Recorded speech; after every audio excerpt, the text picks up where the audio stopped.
Welcome to this video. It is day 2 of the Republican National Convention. Yesterday, J.D. Vance was picked as a VP on the Republican ticket, and today we are several speakers that are going to address the convention, among them Ron DeSantis and Marco Rubio from Florida. Let's have a look. Life was more affordable when Donald Trump was president. Our border was safer under the Trump administration, and our country was respected when Donald Trump was our commander-in-chief. Joe Biden has failed this nation. As a veteran, I was appalled when 13 of our service members were killed in Afghanistan due to Joe Biden's dereliction of duty. As a citizen, as a husband, and as a father, I am alarmed that the current president of the United States lacks the capability to discharge the duties of his office. Our enemies do not confine their designs to between 10 a.m. and 4 p.m. We need a commander-in-chief who can lead 24 hours a day and 7 days a week. America cannot afford 4 more years of a weekend at Bernie's presidency. But let's be honest. Let's be honest here. Biden is just a figurehead. He's a tool for imposing a leftist agenda on the American people. They support open borders, allowing millions and millions of illegal aliens to pour into our country and to burden our communities, but just don't send any to Martha's Vineyard, then they get really upset.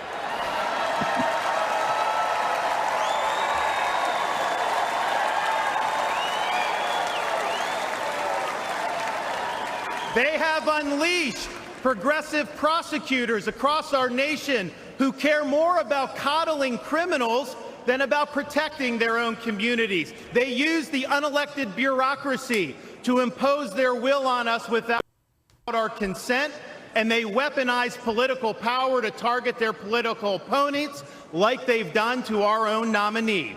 They want to ban gas automobiles, eliminate Second Amendment rights, and impose gender ideology on everyone from our infantrymen to kindergartners. They stand for DEI, which really means division, exclusion, and indoctrination, and it is wrong.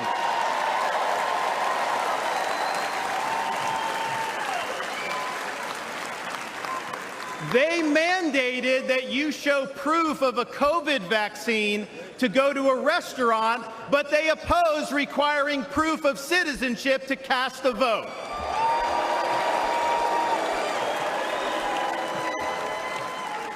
They can't even define what a woman is. Now, Donald Trump stands in their way, and he stands up for America. Donald Trump has been demonized. He's been sued. He's been prosecuted, and he nearly lost his life. We cannot let him down, and we cannot let America down.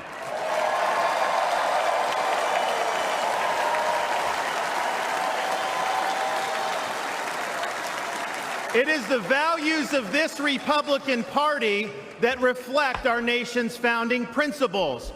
We believe schools should educate, not indoctrinate.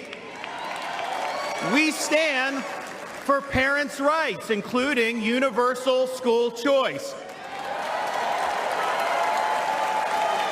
We support law and order, not rioting and disorder. We seek a strong, focused United States military, not one distracted by a social agenda.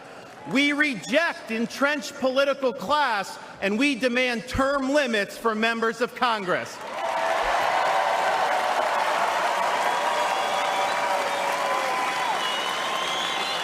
We stand for fiscal sanity, for low taxes, and for reduced debt. We seek to reclaim the constitutional government as envisioned by our founding fathers by bringing the administrative state to heel once and for all. We believe that you must be a citizen in order to vote, and that photo ID should be required before casting a ballot.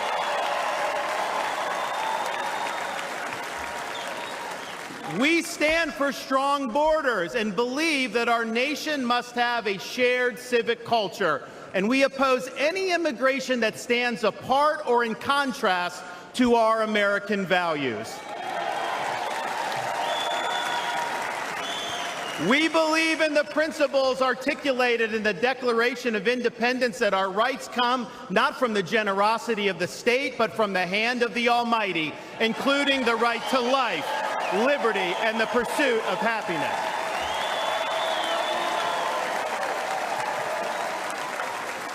Now, none of this is easy, but it can be done. For decades, my home state saw elections determined by razor-thin margins. Today, due to bold leadership, the Democratic Party lies in ruins. The left is in retreat. Freedom reigns supreme. The woke mind virus is dead, and Florida is a solid Republican state.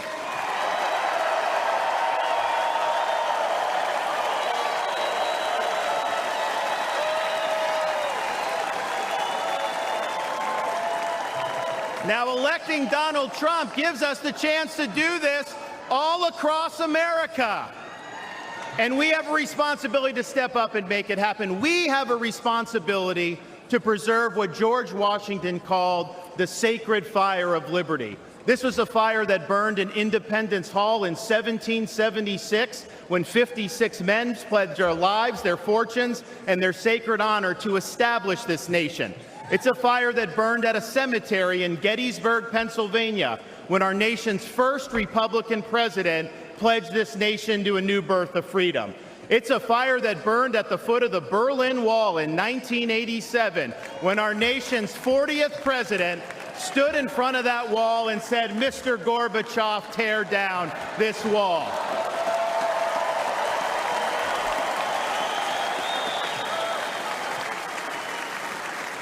This is not a responsibility we should fear. It's a responsibility we should welcome. After all, if not us, who? And if not now, when? Let's make the 45th President of the United States the 47th President of the United States.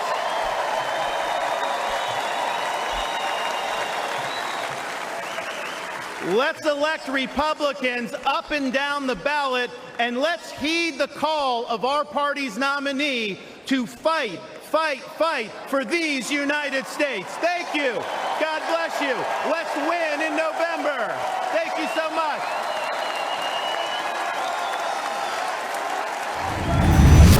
So that was Ron DeSantis from Florida at the RNC convention on day 2.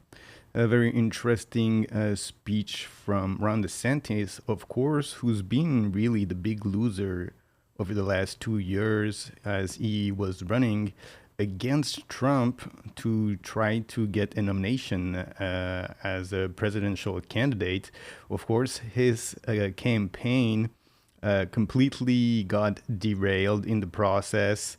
DeSantis not really grasping the change or the continuation among the Republican Party that clearly had a base that was rooting for Trump. He started a campaign attacking Trump, which turned out to be a terrible strategy.